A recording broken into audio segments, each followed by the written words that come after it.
Et donc, bonjour à toutes et à tous et bienvenue pour ce Business Café Visio dans lequel on va parler de prospection. On va parler de prospecter et prendre des rendez-vous. Je suis Stéphane Peria, je dirige une agence de business formation dans 5 domaines, la vente, le management, la RSE, le digital et j'organise aussi des team building. Je suis installé à Saint-Germain-en-Laye et plus de 900 clients formés depuis 2018. La prospection, c'est un peu chercher l'aiguille dans une botte de foin. Je trouve que l'image est très très bien. Pour certains, c'est difficile, pour d'autres, c'est facile. Certains savent faire, d'autres ont besoin encore d'apprendre, etc. Donc il y a beaucoup de cas de figure. On va essayer de couvrir le sujet pour vous permettre de prendre plus facilement des rendez-vous. Quelques petites erreurs qu'on peut constater qui sont faites dans la prospection. La première des erreurs, c'est de pas prospecter finalement et d'être un peu en mode attentiste, de penser que le client va venir tout seul. Donc, de ne pas mettre en place une dynamique de prospection. La deuxième erreur, c'est de mal cibler, auquel cas là, on va avoir des personnes qui vont prospecter, mais par contre, pas sur les bonnes cibles. Donc, résultat, on se décourage, on pense que l'offre est pas bonne, etc., etc. Mais en fait, c'est juste qu'on n'a pas bien ciblé. Donc, si on ne cible pas, on a du mal à bien prospecter. Troisième erreur, c'est d'être un peu le chien dans un jeu de quilles. Entendez par là, c'est de ne pas être au bon endroit. Alors ça arrive pour beaucoup dans des réseaux, par exemple. Beaucoup de personnes sont dans des réseaux, mais soit c'est des réseaux qui ne leur correspondent pas, soit il n'y a pas leur cible, soit il n'y a pas ou peu de recommandations. Enfin, il y a énormément de raisons, mais une erreur classique, c'est d'être le chien dans un jeu de quilles. Et puis une autre erreur qui est souvent faite, c'est la peur du téléphone. J'ai peur d'appeler, que ce soit des prospects que je ne connais pas, que ce soit des gens que j'ai déjà rencontrés, que ce soit des clients. En fait, j'ai peur d'appeler, un peu la phobie du téléphone. Et ça, c'est une erreur qui arrive très souvent malheureusement, alors que le téléphone reste un moyen et peut-être le moyen principal de prendre des rendez-vous, mais pas que. Et je vais en parler dans cette présentation. Euh, si on fait un schéma un peu de la vente, vous avez une corrélation entre les contacts, les rendez-vous, les devis, les contrats et donc le chiffre d'affaires que je dégage. Ça veut dire quoi? Ça veut dire que les contacts, c'est l'effort de prospection que je vais fournir pour prendre des rendez-vous. Et cette donnée est très importante parce que beaucoup de business sont réalisés parce qu'il y a des rendez-vous qui sont pris. Les rendez-vous, si on est sur les bonnes cibles, donnent lieu à des devis, des propositions commerciales. Si on a des devis, des propositions commerciales, on a plus de chances de signer des contrats, donc de générer du chiffre d'affaires. Le problème étant très souvent qu'il n'y a pas suffisamment de rendez-vous pris, donc il n'y a pas de devis, donc il n'y a pas de contrat, donc c'est compliqué de développer son chiffre d'affaires. Voilà, donc la prise de rendez-vous est un indicateur très très fort sur le développement du business. Ce qui permet d'ajuster sa stratégie, ça veut dire quoi? On va reprendre notre fusée, mais par contre, on va travailler sur tous les étages.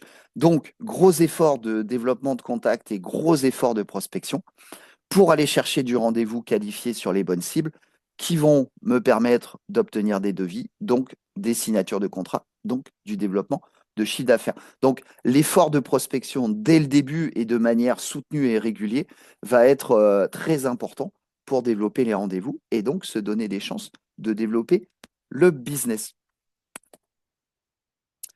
Alors, qu'est-ce qu'on cherche quand on fait de la prospection? On cherche à prendre des rendez-vous. Alors, pas qu'un seul, on cherche à prendre beaucoup de rendez-vous. Plus on va avoir de rendez-vous sur des bonnes cibles, plus potentiellement on aura d'opportunités de développer ses affaires. Donc, je le redis et je vais le redire encore, mais le rendez-vous et le nombre de rendez-vous sur des bonnes cibles est vraiment un élément qui nous donne une bonne vision du business à venir. Donc, là, par exemple, vous pourriez ouvrir vos agendas, vous pourriez regarder sur les 15 jours ou les 3 semaines à venir combien vous avez de rendez-vous avec des prospects cibles. Et en fonction du nombre de rendez-vous, peut-être vous dire, ah, j'en ai pas assez pour générer tout mon business, il va falloir que je fasse encore des efforts de développement et de prospection. Indicateur clé, le nombre de rendez-vous. Vous êtes ici et voilà tout ce que vous avez à disposition et la liste est non exhaustive pour aller faire de la prospection, pour aller chercher des rendez-vous. Très souvent, on pense que prospecter, c'est prendre son téléphone et faire du phoning à froid. Alors, je le dis très régulièrement, le phoning à froid, c'est un moyen de prospecter, mais ce n'est pas le seul. Donc, vous pouvez faire des réseaux d'affaires, des clubs d'entreprise. Certains aimeront faire du porte-à-porte, d'autres vont créer des stands éphémères à certains endroits, d'autres vont relancer tous les contacts qu'ils ont eus dans les dernières semaines, d'autres vont exposer sur des salons, d'autres vont être visiteurs sur des salons et aller voir tous les stands pour prendre des rendez-vous. D'autres vont beaucoup miser sur la recommandation. Il y en a qui iront dans les clubs d'entreprise. Il y en a qui mettront en place des solutions d'automatisation. Il y en a qui vont faire du mailing, certains feront des ateliers, des conférences, comme je suis en train de le faire ce matin. D'autres iront appeler ou iront voir leurs anciens collègues. Certains vont mettre en place des stratégies de sponsoring, pourquoi pas. Euh, et puis encore, certains vont s'appuyer sur peut-être les clubs de sport dans lesquels ils sont membres, ou alors des clubs culture ou autre chose. Bref, vous avez à disposition énormément de moyens et tous les moyens pour faire de la prospection, globalement, sont bons. Ce qui fera la différence, c'est les moyens avec lesquels vous êtes à l'aise. Mais commencez par faire ce mapping. Vous êtes ici et identifiez quels sont tous les moyens à votre disposition potentiels pour faire de la prospection, aller chercher des contacts et prendre des rendez-vous. Et puis ensuite, je le dis très souvent, la prospection, c'est l'art et la manière un peu de trouver l'amour. Ça veut dire quoi? J'adore cette phrase. Ça veut dire quoi? Ça veut dire que ça se situe au croisement de trois éléments indispensables, les moyens, je viens d'en parler, les compétences et les cibles. Plus clairement, si vous voulez prospecter efficacement, vous allez devoir identifier les moyens pour lesquels vous êtes compétent et qui vont vous permettre d'atteindre les bonnes cibles. Donc ces trois éléments sont indispensables pour bien prospecter. Et certains vont se rendre compte qu'ils sont très compétents pour faire du téléphone, pourquoi pas. Et d'autres seront plus compétents sur les réseaux sociaux ou dans les réseaux d'affaires ou à faire du porte-à-porte, etc. Mais l'idée, c'est commencer, un, par identifier tous les moyens à votre disposition. Deux, isoler les moyens pour lesquels vous êtes compétent. Trois, isoler les moyens pour lesquels vous êtes compétent et qui vous permettent d'adresser les bonnes cibles. Et ensuite, ensuite, il va falloir agir, forcément, parce que ça ne va pas arriver tout seul. Donc, vous pouvez toujours attendre que votre téléphone sonne. Moi, je vous conseille, en termes de prospection, d'être plutôt dans la proactivité. En général, ça amène plus de résultats. Et il faut se poser des bonnes questions. Cette image, c'est pour illustrer le fait qu'il faut ne pas jouer à ce que j'appelle les pouces produits. Ça veut dire quoi le pouce produit? Ça veut dire que on a un commercial ou un entrepreneur qui met en avant ses produits et ses services de manière régulière. Euh, Avant même de lui avoir dit bonjour, il présente déjà ses produits et ses services. Il explique toutes les caractéristiques de ses produits. Et il pense que comme ça, il va vendre. Or, en fait, les prospects ne vont pas acheter votre produit. Ils ne vont pas acheter votre service. Ils vont d'abord acheter la réponse à leurs besoins. Donc, le premier sujet, ça ne va pas être de parler de ces produits. Et ce n'est pas la peine de se cacher derrière pour essayer de trouver de la légitimité. Euh, L'objectif, c'est d'abord de prendre des rendez-vous. On en reparle un petit peu plus tard. Donc, il y a deux grandes questions à se poser. La première, c'est quelle est la valeur de votre offre? Et la deuxième, c'est que gagnerait un prospect à choisir votre offre? Donc ça, c'est un travail qui permet notamment d'écrire un pitch, qui permet d'écrire des accroches de prise de rendez-vous. Mais ça, c'est le travail essentiel. Avant d'aller prospecter, et quel que soit le moyen qu'on va mettre en place, il faut se poser ces deux questions. C'est quoi la valeur de mon offre? Voilà. C'est quoi les bénéfices de mon offre? Deuxièmement, qu'est-ce que gagneraient mes prospects à choisir mes produits et mes services? Ils peuvent gagner du temps, ils peuvent gagner de l'argent, ils peuvent gagner du confort de travail, peu importe, hein, mais qu'est-ce qu'ils gagneraient? Et en fait, dans ces deux réponses, vous allez isoler des points très bénéfiques que vous pourrez mettre en avant et vous en servir dans vos accroches de prise de rendez-vous. Mais ces deux questions sont indispensables. Et ensuite, une autre question qu'on ne se pose pas souvent, c'est pourquoi est-ce qu'un décideur prend un rendez-vous? Très souvent, on met en place des actions de prospection, mais sans trop savoir les motivations que pourrait avoir un décideur à prendre rendez-vous avec moi. Et ça, c'est une bonne question à se poser. Alors, je vous en ai noté quelques-unes. Il y en a d'autres, mais là, vous avez les principales. Première raison pour lesquelles un décideur prend rendez-vous, c'est parce qu'il a identifié un besoin, clairement. Voilà. Il a clairement identifié son besoin, il a déjà fait un travail d'analyse et donc il a besoin de tel ou tel produit ou tel service. C'est relativement clair dans son esprit. Donc, c'est la prise de rendez-vous peut être facilitée. Ça arrive. Alors, des fois, ça arrive une fois sur 100. Vous allez appeler quelqu'un et ça tombe bien, vous appelez le jour J à l'heure H. Il a identifié son besoin, donc il est prêt à vous recevoir. Deuxième motivation, le simple fait déjà de vouloir challenger peut-être son ou ses fournisseurs. Voilà. C'est aussi une motivation pour prendre rendez-vous avec un nouveau prestataire. Troisième motivation, il a détecté une insatisfaction. Alors pour l'instant, elle n'est pas encore traduite en besoin clair, mais il a détecté qu'il avait un problème ou une difficulté dans tel ou tel sujet et que potentiellement il va falloir réfléchir à une solution. L'insatisfaction est un des leviers puissants dans la vente. Donc, les clients qui ont des insatisfactions, potentiellement, c'est des personnes à qui on peut vendre des produits et des services pour résoudre cette insatisfaction.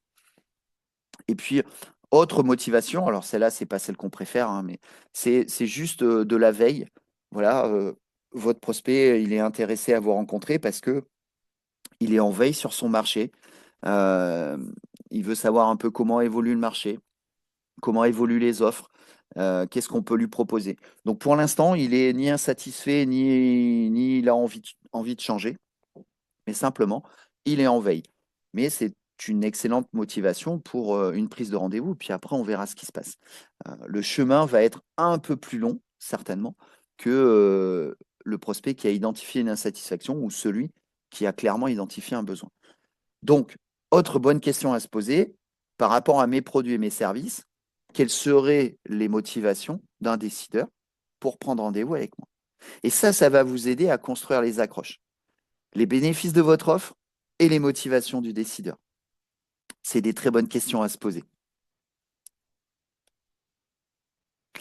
Et ensuite, il faudra être un peu patient. On dit très souvent qu'il faut entre 5 et 8 tentatives pour prendre rendez-vous avec un décideur cible.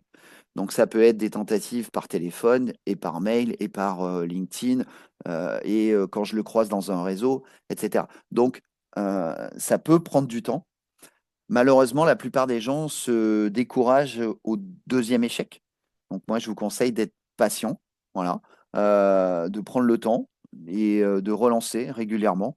Et tôt ou tard, ben, ça finit par accrocher. Voilà, mais en tout cas, ne renoncez pas parce qu'on vous a dit non une fois ou deux fois. Il faut savoir être patient.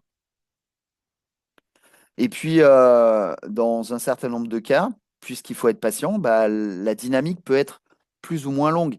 Donc, on va d'abord essayer de créer du lien, et puis après, on va peut-être essayer d'en créer un peu plus, et puis on va peut-être éveiller la curiosité. Cette curiosité va peut-être se transformer en intérêt, et c'est à ce moment-là qu'il faudra être ultra proactif pour prendre le rendez-vous et pas le laisser passer au bon moment. Donc, être patient et savoir aussi prendre la demande de rendez-vous au bon moment pour transformer le rendez-vous et j'espère faire du business. Travailler son pitch. Le pitch, c'est l'expression en moins d'une minute de la valeur de votre offre. Le pitch, c'est l'arme absolue de la prospection. Toutes les phases de prospection, et franchement, j'en fais travailler beaucoup, toutes les phases de prospection commencent par le travail autour du pitch. Le pitch, c'est la capacité en moins d'une minute et allez, 3 à 4 phrases, 5 maximum, de se positionner à la bonne valeur par rapport à un prospect. C'est l'objectif de capter l'attention, susciter un intérêt et d'engager une discussion, notamment dans les réseaux, par exemple. C'est aussi, quand on travaille le pitch, c'est aussi un bon moyen de prendre conscience de la valeur réelle de son offre et donc de gagner en confiance, notamment dans les phases de prospection. Le pitch, c'est vraiment un super outil pour travailler la prospection parce qu'ensuite, on peut le décliner sur les sites internet, on peut le décliner dans des mails, on peut le décliner au téléphone, on peut le décliner dans un message sur les réseaux sociaux, on peut le décliner sur un flyer, etc., etc. Mais en trois, quatre phrases, je dois tout de suite comprendre votre positionnement, pardon, et tout de suite comprendre la valeur potentielle de votre offre. Ça, c'est très important. C'est un travail qui n'est pas simple, mais c'est un travail qui est vraiment nécessaire. Il faut faire de la prise de rendez-vous un réflexe. Alors, je vais vous donner quelques exemples au téléphone. Alors, le téléphone, c'est un outil dans lequel il faut savoir aller vite et vite à l'essentiel. Les erreurs qui sont souvent commises au téléphone, c'est de vouloir trop parler. Donc, quand on fait des phases de prospection téléphonique, on doit aller rapidement à l'essentiel. Moi, je fais écrire beaucoup d'accroches sur la prospection téléphonique. Alors, une discussion commence souvent par un bonjour, hein, c'est pas plus mal quand je leur dis. Euh, Ensuite, la présentation, mais c'est très rapide, hein. Je suis Stéphane Peria, je dirige une agence de formation à la vente, par exemple, c'est suffisant. Et tout de suite derrière, il va y avoir une expression bénéfice. On en revient au pitch, on en revient à la valeur de l'offre. Donc tout de suite derrière, on va se positionner. Bah voilà, moi, je permets à des commerciaux d'obtenir plus de rendez-vous et de mieux développer leur business. Voilà. La valeur de mon offre. Et ensuite, il va y avoir une proposition. Le but de mon appel, c'est de prendre rendez-vous et je vous propose qu'on se rencontre mercredi ou jeudi prochain. Et ensuite, on va gérer les réponses. Il y aura peut-être du oui, il y aura peut-être du non, il y aura peut-être des objections, mais ensuite, on va gérer. Mais l'objectif, c'est que sur un appel téléphonique, vous avez moins de 30 secondes pour accrocher l'oreille de votre interlocuteur. Donc, il faut être prêt, il faut l'avoir travaillé et il faut aller vite sur les gains que vous pouvez apporter à votre prospect. Ça, c'est très important. Idem, si vous faites du porte-à-porte, c'est la même chose, en fait. L'accroche du téléphone, c'est ce qui est bien avec les accroches qu'on travaille au téléphone, c'est qu'elles peuvent me servir même quand je fais d'autres types de prospection, type porte-à-porte. Voilà. Moi, je ne fais pas du porte-à-porte pour distribuer des cartes de visite ou des plaquettes. Il n'y a personne au monde qui collectionne les cartes de visite ou les plaquettes. Moi, je fais du porte-à-porte pour prendre des rendez-vous. Voilà. Pourquoi? Bah parce que si j'ai pas de rendez-vous, je sais que il n'y aura pas de business. Donc, il faut que je prenne des rendez-vous. Donc, l'objectif, c'est de prendre des rendez-vous. Toujours la même dynamique, en fait. Ça devient vraiment, vraiment un réflexe. Vous pouvez aller sur les salons, faire le tour des stands et puis récupérer des cartes, des infos. Et qu'est-ce qu'on fait? Eh bien, la semaine suivante, on fait des appels. On fait des appels pour prendre rendez-vous. Bonjour, je suis Stéphane, je dirige une agence de formation. Je suis passé sur votre stand lors du salon Blabla la semaine dernière. On a échangé 3 minutes et comme convenu, ben, je vous rappelle pour qu'on arrive à caler un rendez-vous, par exemple.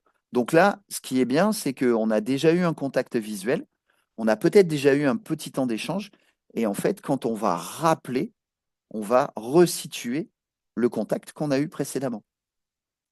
Si vous allez sur les salons et que vous ne faites pas derrière une séance, par exemple, de rappel téléphone, franchement, globalement, vous aurez été sur le salon pour pas grand-chose. Vous risquez, il y a très peu de chances que les gens vous rappellent naturellement. Donc, il faut être proactif. Voilà.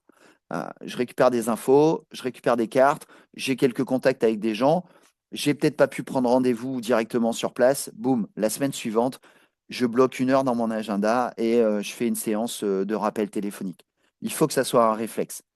Idem dans les réseaux. Alors, les réseaux, c'est un sujet que je connais bien. Je suis membre de plusieurs réseaux et je vois souvent les mêmes erreurs, c'est-à-dire que les gens pensent que les gens vont revenir tout seuls vers eux. Ben, en fait, non, ça ne se passe pas comme ça.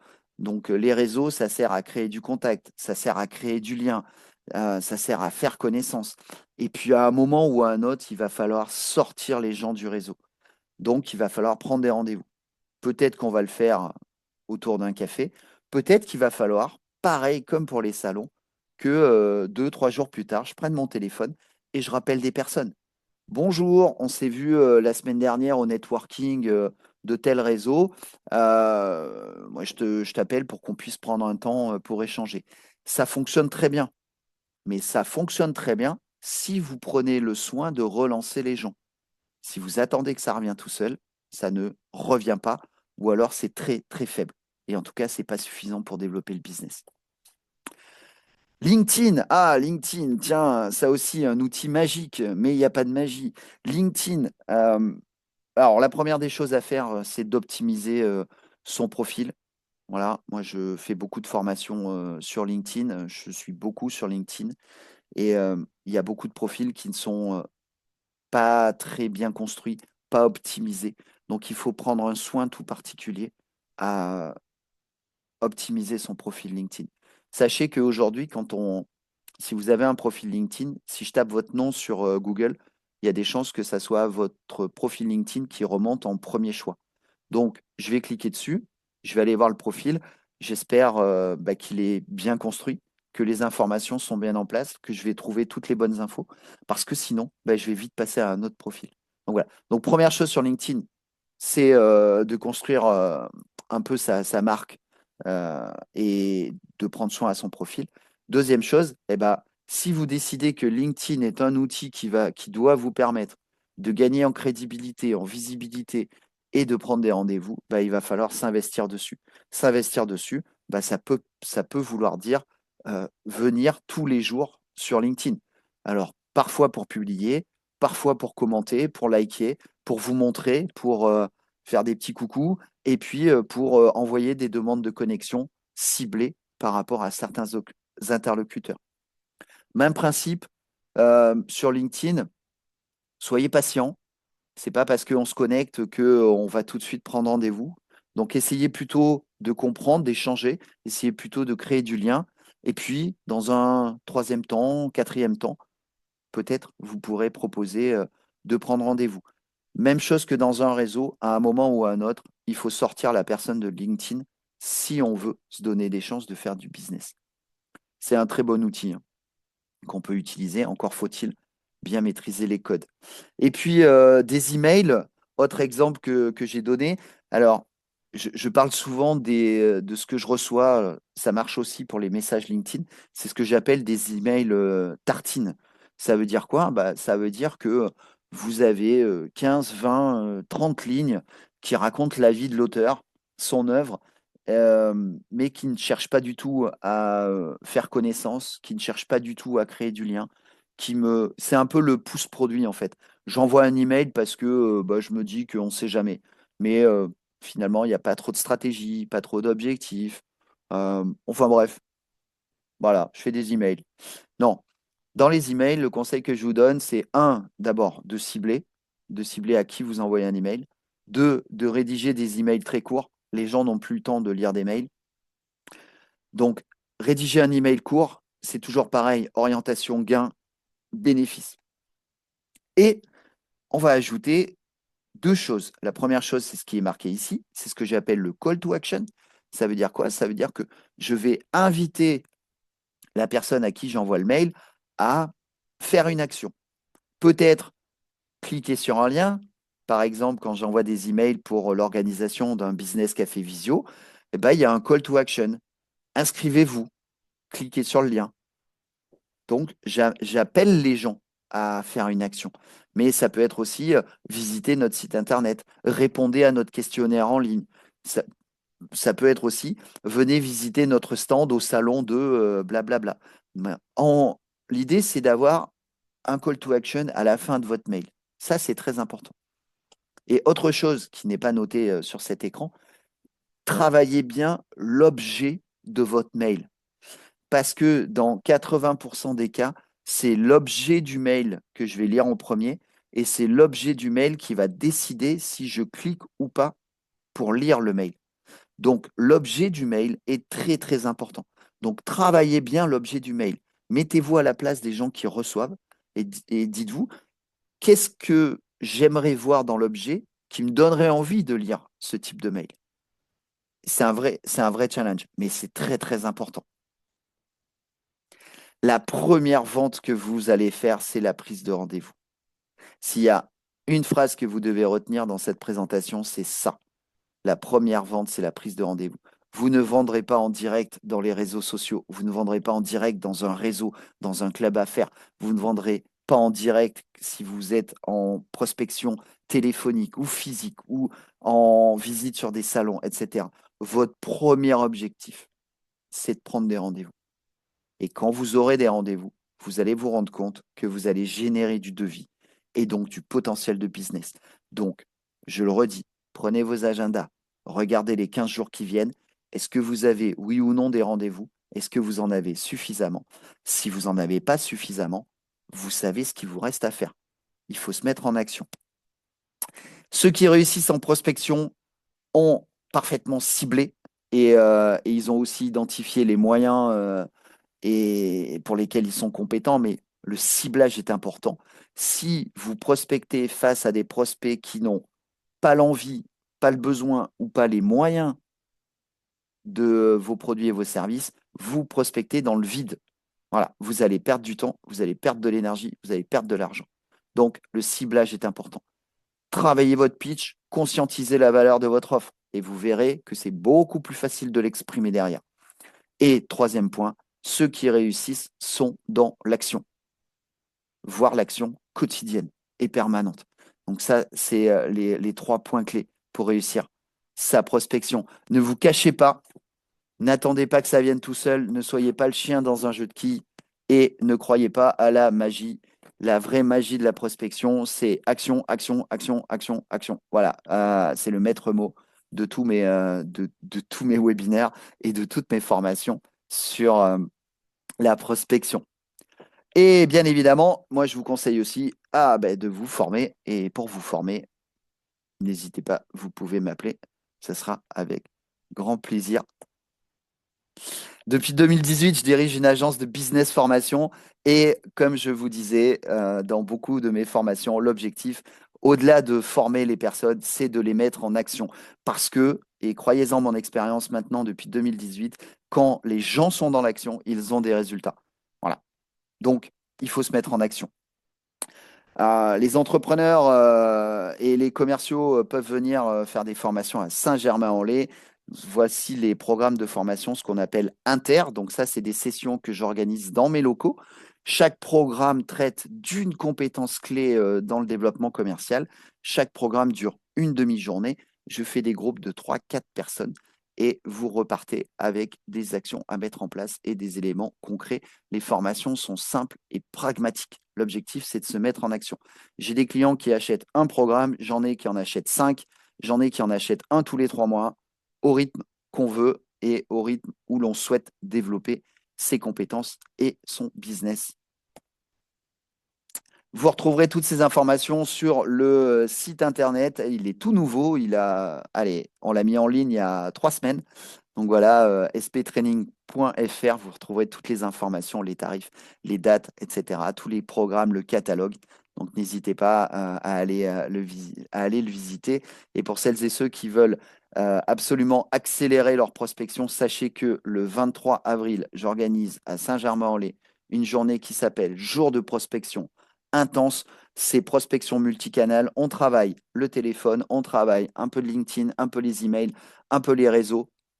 Et l'objectif, c'est de se mettre en action pour aller prospecter. Cette journée, elle est au tarif public de 500 € hors taxe la journée. Et pour celles et ceux qui assistent à ce webinaire, sachez que je suis ravi de vous la proposer à 450. Voilà.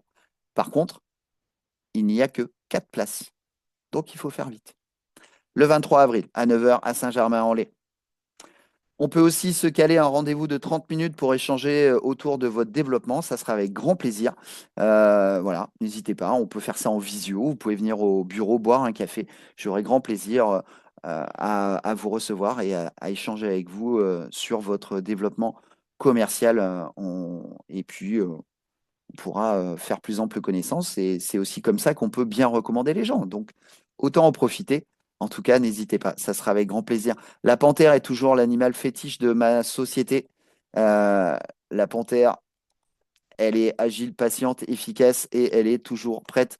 Messieurs, dames, soyez toujours prêts à prospecter, prêts à développer votre business. Mettez-vous dans l'action et vous verrez, ça sera beaucoup plus simple. Merci de votre attention et à très bientôt pour un nouveau Business Café Visio.